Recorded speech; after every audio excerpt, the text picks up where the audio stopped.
नमस्कार विद्यार्थी पालक मित्रांनो, आपल्या सर्वांचं स्वागत आहे विजन करिअर काउन्सिलिंग मध्ये. मी योगेश्वर गुट्टे, आपला एज्युकेशन आणि करिअर मेंटॉर. इंजिनिअरिंगची नोंदणी संपलेली आहे.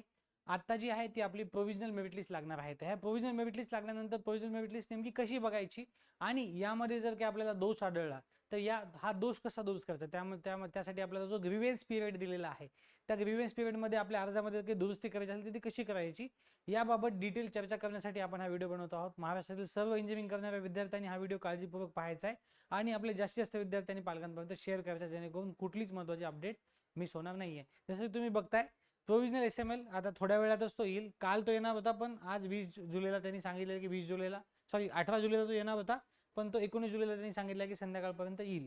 तर आता नेमका प्रोव्हिजनल SML बघायचा कसा, आपण हे सगळ्यात पहिल्यांदा बघूया. ओके, आता इकडे बघूया आपण. आपल्याकडे एक लास्ट इयरची वेबसाईट आहे, मागच्या वर्षीची CETची वेबसाईट आहे. इथे तुम्हाला खाली डाव्या साईडला check provisional merit list status असा नावाचा एक टॅब दिसतो, check provisional merit list status. तिथे तुम्हाला काय करायचंय, जेव्हा लिंक ऍक्टिव्हेट होईल तेव्हा तुम्ही इथे क्लिक करू शकतात आणि इथे क्लिक केल्याच्या नंतर तुम्हाला इथे तुमचा ऍप्लिकेशन नंबर EN25 पासून जो स्टार्ट होतो तो टाकायचा आहे आणि तुमचा डेट ऑफ बर्थ टाकायचा. थोडं झूम करून दाखवतो. इथे लास्ट इयरचा, इथे सध्या तरी लास्ट इयरचा आलेला आहे, पण आता जेव्हा तुम्ही 25 मध्ये बघत असाल तेव्हा इथे तुमचा EN25 तुम्ही जी प्रिंट काढलेली आहे बघा कन्फर्मेशन पेजची, ती प्रिंट तुम्ही बघायची आहे.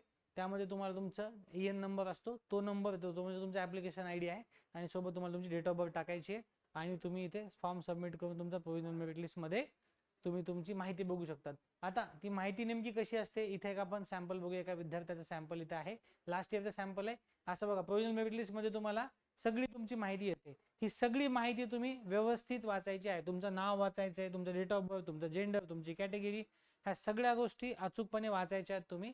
आणि त्या वाचल्यानंतर तुमचे 12वीचे टक्के, तुमचा रोल नंबर नेमका काय होता काय नाही, हे सगळं वाचायचंय. त्यानंतर तुम्हाला जो महत्वाचा आहे तर यामध्ये लक्षात घ्या, प्रोव्हिजनल मेरिट लिस्ट मध्ये 2 प्रकारचे मेरिट नंबर आपल्याकडे येतात. ऍक्च्युली 3 त्याच्यामध्ये असतात. एक आहे 4 असतात ऍक्च्युली. एक आहे PCM प्रोव्हिजनल मेरिट लिस्ट, त्यानंतर PCB प्रोव्हिजनल मेरिट लिस्ट, त्यानंतर JEEचं पण मेरिट लिस्ट असतं आणि नीटचं पण मेरिट लिस्ट असतं. तुम्हाला माहिती आहे की आता बायोच्या मुलांना पण काही ठराविक ब्रांचमध्ये इंजिनिअरिंग करायला अलाउड आहे.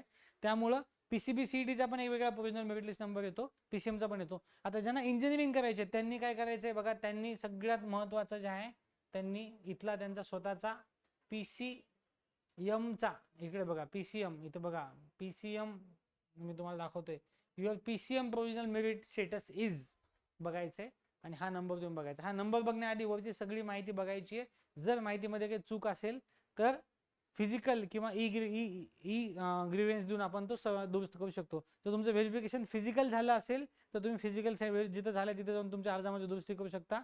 जर तुमचं ई स्क्रुटिनी झाली असेल तर तुम्ही त्याला ऑनलाईन ग्रीव्हन्स टाकून ते डॉक्युमेंट चेंज करू शकता.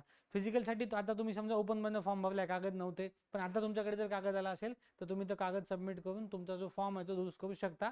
साठी सेम तुम्हाला ग्रीव्हन्स पाठवायचा आहे, त्यानंतर फॉर्म अनलॉक होतो, त्यानंतर फॉर्म एडिट करायचा, परत सबमिट करायचा. ग्रीव्हन्स देताना काळजी घ्यायची की फॉर्म परत सबमिट करायचा आहे. जर ई स्क्रुटिनी असेल तर काही जण काय करतात, दुरुस्त करतात फॉर्म पण सबमिटच करत नाहीत. आता जर फॉर्म सबमिट करायचा राहिला तर तुमचं फायनल मेरिट लिस्ट मध्ये नाव येणार नाही. सगळ्यांनी लक्षात ठेवायचंय. माहिती आपण चूक भरलेलीची खात्री करायची. बिलकुल इथे जर चूक झाली तर ही चूक विद्यार्थ्यालाच भोगावी लागते. काउन्सिलर किंवा कोणी जरी कॅफेला असेल तर सॉरी म्हणू शकतो फक्त. तेव्हा इथे तुमचा फॉर्म तुम्ही व्यवस्थित चेक करायचा आहे. ओके, आणि त्यानंतर तुम्हाला तुमचा मेरिट नंबर बघायचा. आता इथे बघा मेरिट नंबर, आपण इथे बघूया इथे काय काय आलेलं आहे बघा. स्टेट जनरल मेरिट नंबर 43, आता की 85% वाला मुलगा आपल्याकडे मागच्या वर्षीचा, त्याचा स्टेट जनरल मेरिट 43,466 आलेला आहे. ओके, त्याची होम युनिव्हर्सिटी आलेली आहे. आता बघा university general merit list number 2161, OBC state category merit list number 13,232, PCM university merit list 508, TFWS merit number 17,513 आणि PCM all India merit number. Okay, बघा एवढे सारे इथे मेरिट नंबर आलेले आहेत.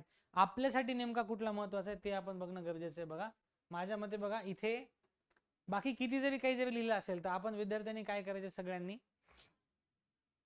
एक सेकंड बघा,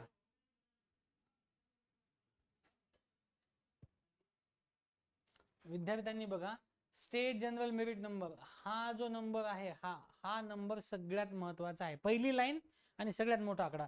तुमचा कॅटेगरीतून कितवा आलाय, तुमचा युनिव्हर्सिटीतून कितवा आलाय, तुमचा फिमेल मधनं कितवा आलाय, हे काही महत्वाचं नाहीये.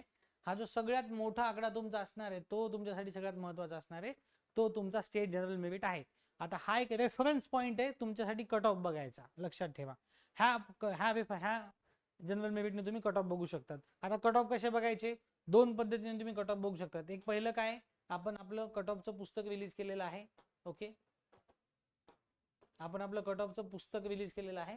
ते कट ऑफचं पुस्तक तुम्ही ऑनलाईन ऑर्डर करू शकतात. आपण ऑलरेडी याच्याबद्दलची माहिती दिलेली आहे. आपण आपले नंबर्स दिलेले आहेत. ह्या नंबर्सला तुम्ही पेमेंट करून तुम्ही तुमचं बुक ऑर्डर करू शकतात. परत हवं तर मी नंबर तुम्हाला इथे टाकतो, 8983480205. या नंबरवरती तुम्ही 250 रुपीज पे करून तुम्ही आपलं कट ऑफचं पुस्तक मागू शकतात, ज्यामध्ये मॅक्झिमम म्हणजे ऑलमोस्ट चांगले कट ऑफ, सगळे कॉलेज कट ऑफ आपण चांगल्या कॉलेजचे दिलेले आहेत. हा नंबर तुम्हाला क्लिअरली दिसतो, 8983480205. ओके, इथे तुम्ही पेमेंट करायचं आणि त्याच नंबरला तुम्ही स्क्रीनशॉट पाठवायचा तुमचा पेमेंट केलेला. ओके, आता जर तुम्हाला इथे बघायचं नाहीये, तुम्हाला पुस्तक ऑर्डर करायचं नाहीये, गव्हर्नमेंटच्या ऑफिशियल वेबसाईटवरती आपल्याला सगळे कट ऑफ पाहायला मिळतात. ते नेमके कसे बघायचे इथे बघूया आपण. बघा आता बघा, ही 2024 ची वेबसाईट आहे. आपण 2025 ची वेबसाईट बघूया. इथे 2025 जी आपली या वर्षीची वेबसाईट आहे. हे बघा, इथे आपण लॉग इन केलं होतं. इथेच खाली तुम्हाला दिसेल seat matrix and cut off list for cap round for previous years. मागच्या वर्षीचे कट ऑफ तुम्हाला इथे दिसतात. ओके, इथे तुम्हाला महाराष्ट्राचा राऊंड 1, महाराष्ट्राचा राऊंड 2, महाराष्ट्राचा राऊंड 3, सोबतच ऑल इंडियाचा राऊंड 1, ऑल इंडियाचा राऊंड 2, ऑल इंडियाचा राऊंड 3 आणि डिप्लोमाचा राऊंड 3 मध्ये तुम्हाला कट ऑफ दिसतो. डिप्लोमाचा वगैरे बघायची गरज नाहीये, पण महाराष्ट्र आणि ऑल इंडियाचा आपण बघू शकतो. इथे आपण बघायचं, तर विद्यार्थी आपला जो होता, आपल्या इथे सॅम्पलला एक विद्यार्थी होता, किती आहे, 43,466 त्याचा स्टेट जनरल मेरिट आहे. आणि बघा, तो काय ओबीसी कॅटेगरीचा विद्यार्थी. ओके, तो ओबीसी 13,300 बघायचं नाही, ओबीसीचाच विद्यार्थी आहे. 43,466 त्याचा जनरल मेरिट आहे. आता कट ऑफ कसा बघायचा बघा, आपल्या पुस्तकात आपण ऑलरेडी एक व्हिडिओ बनवून छान टाकलेला आहे कसा बघायचा ते. पण आता सीईटीसीएलच्या वेबसाईटवरती कसा बघायचा कट ऑफ ते आपण बघूया. फाईल आपली ओपन होते बघा, महाराष्ट्राची कॅपची फाईल आता ओपन झालेली आहे. महाराष्ट्राची कॅप राऊंड 1चा कट ऑफ इथे झालेला आहे. तर इथे बघा, एक ऑटोनॉमस कॉलेज आहे सगळं आपल्या पहिल्यांदा आपल्या पुढे, government college of engineering Amravati. इथे आपण बघूया विद्यार्थी कुठल्या कॅटेगरीचा होता, ओबीसी कॅटेगरीचा होता. इथे आपण काय करायचं बघा, इथे आपण बघायचे, झूम करून तुम्हाला दाखवतोय की एक गव्हर्नमेंट अमरावतीचं कॉलेज आहे, सिव्हिल इंजिनिअरिंग आहे, स्टेट लेवल मेरिट आहे. जी ओपन एस म्हणजे ओपनचा cut off, general open state लेवलचा कट ऑफ आहे 34,200 इथे व्हॅल्यू दिलेली आहे. आपल्या विद्यार्थ्याचा 43,000 इथे लागू शकतो का, नाही लागू शकत. पण इथे आपण बघू शकतो ओबीसीचा कट ऑफ 42,600. बघा, पहिल्या राऊंड मध्ये ओपनचा कट ऑफ सिव्हिलचा 34,000 आणि इकडे ओबीसीचा 42,000. तुम्हाला काय करायचंय, ओबीसीच्या कॉलम मध्ये तुमचा कट ऑफ चेक करायचा. आता हे ऑटोनॉमस कॉलेज आहे, त्यामुळे तुम्ही इथं ओबीसी एस, जी ओबीसी एस किंवा जी ओपन एस असा कट ऑफ बघू शकता. जर फिमेल कॅन्डिडेट असेल तर एल ओपन एस किंवा एल ओबीसी एस असा तुम्ही बघू शकता. इकडे बघा, इथे बघा फिमेलचे पण कट ऑफ दिलेले आहेत. जर मुलगी असेल तर एल ओपन एस आणि एल ओबीसी एस असं तुम्ही बघू शकता. इथे बघा, ओपन मध्ये मुलींचा कट ऑफ 35,000 दिलेला आहे आणि जनरल नाही, ओपन मध्ये मुलींचा कट ऑफ एवढा आहे, ओबीसी मध्ये मुलींचा कट ऑफ 47,000 आहे. आता जर कॅन्डिडेट आपला फिमेल असला असता तर नक्की त्याचा इथे सिव्हिलला लागला असता. ऑटोनॉमस कॉलेजचं कट ऑफ बघणं फार सोपं आहे. आता आपण एखादं नॉन ऑटोनॉमस कॉलेज चेक करूया. नॉन ऑटोनॉमस कॉलेज या प्रकारे तुम्ही ऑटोनॉमसचे कट ऑफ चेक करू शकतात. खूप सोपं असतं ऑटोनॉमस कॉलेजचे कट ऑफ चेक करणं. पण आपण आता एखादं नॉन ऑटोनॉमस कॉलेज चेक करूया, जेणेकरून आपल्याला अजून थोडं व्यवस्थित कळेल. ओके,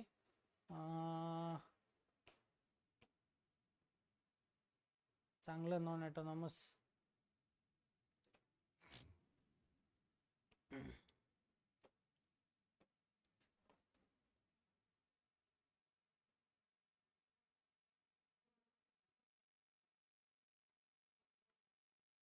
माइंड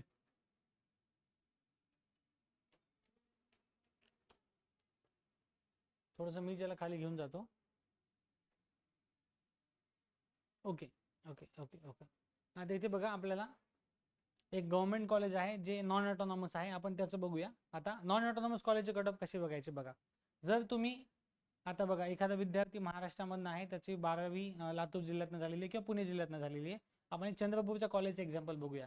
बघा, तुमचं जर आता बघा, होम युनिव्हर्सिटी कॉलेजचं नाव दिलेलं आहे, होम युनिव्हर्सिटी दिलेली आहे गोंदवाना युनिव्हर्सिटी. तुमची 12वी जर पुणे किंवा लातूरमधनं झालेली असेल तर तुमच्यासाठी गोंदवाना युनिव्हर्सिटी ऑदर युनिव्हर्सिटी आहे. ओके, तुमचं 12वी जिथनं झालेलं आहे त्या युनिव्हर्सिटीचं नाव तुमच्या ऍप्लिकेशनमध्ये येत असतं. तुमची होम युनिव्हर्सिटी काय आहे, आपली होम युनिव्हर्सिटी सोडून बाकी सगळ्या युनिव्हर्सिटी आपल्यासाठी ऑदरमध्ये आहेत. तर इथे आपण बघायचं, इथे आपण कसा कट ऑफ बघायचा आहे, इथे प्रत्येक याच्यामध्ये कॉलम दिलेला आहे बघा. Home university seat allotted to home university candidate, म्हणजे होम युनिव्हर्सिटीची जागा जी होम युनिव्हर्सिटीच्या मुलाला मिळाली, म्हणजे 70% जो कोटा असतो होम युनिव्हर्सिटीमध्ये त्याची जागा जी 70% वाल्या मुलाला मिळाली. खाली आहे home university seat allotted to other than home university candidate, म्हणजे होमची 70%च्या जागेमध्ये कॅन्डिडेट नाही आला पण ती अदरच्या मुलाला मिळाली. आता दुसरं other than home university seat allotted to other than home university candidate, म्हणजे 30%ची जागा जी 30%च्या मुलाला मिळाली. तर जे विद्यार्थी पुण्यामध्ये किंवा आपल्या युनिव्हर्सिटीच्या बाहेरचं कॉलेज बघतायत त्यांनी काय करायचंय, to other than home university किंवा to other than home university, हे कॉलम तुम्ही ह्या गोष्टी लक्षात ठेवायच्या आहेत की to other than home university, to other than home university यामध्ये तुम्ही कट ऑफ बघायचा आहे. यातली जी काही कमी व्हॅल्यू तुम्हाला दिसेल तुमच्या कॅटेगरीच्या कॉलमनुसार तुम्ही व्हॅल्यू बघायची आणि तुमचा कट ऑफ चेक करायचा आहे. CETCELच्या वेबसाईटवरती कट ऑफ बघणं थोडं कॉम्प्लिकेटेड असतं, थोडा वेळ लागतो, पण आपल्या पुस्तकात सगळं सोपं केलेलं आहे. आपल्या पुस्तकात जर तुम्ही ऑर्डर घेऊन म्हणजे पुस्तकाला तुम्ही जर ऑर्डर केलं तुम्हाला तर सगळं काही लवकर पाहता येतं, एकदम सोप्या पद्धतीने तुम्हाला पाहता येतं. हां, डिफेन्सचे कट ऑफ आपण दिलेले नाही आहेत, PWचे कट ऑफ दिलेले नाहीत, त्या मुलांना नाविलाजाने तुम्हाला ती PDF ओपन करावी लागणार आहे आणि इथेच तुम्हाला सगळे कट ऑफ पाहावे लागणार आहेत. ओके, इथे तुम्ही कसं बघू शकता, आपण पुण्यातलं एखादं एक्झाम्पल बघता येते का बघूया.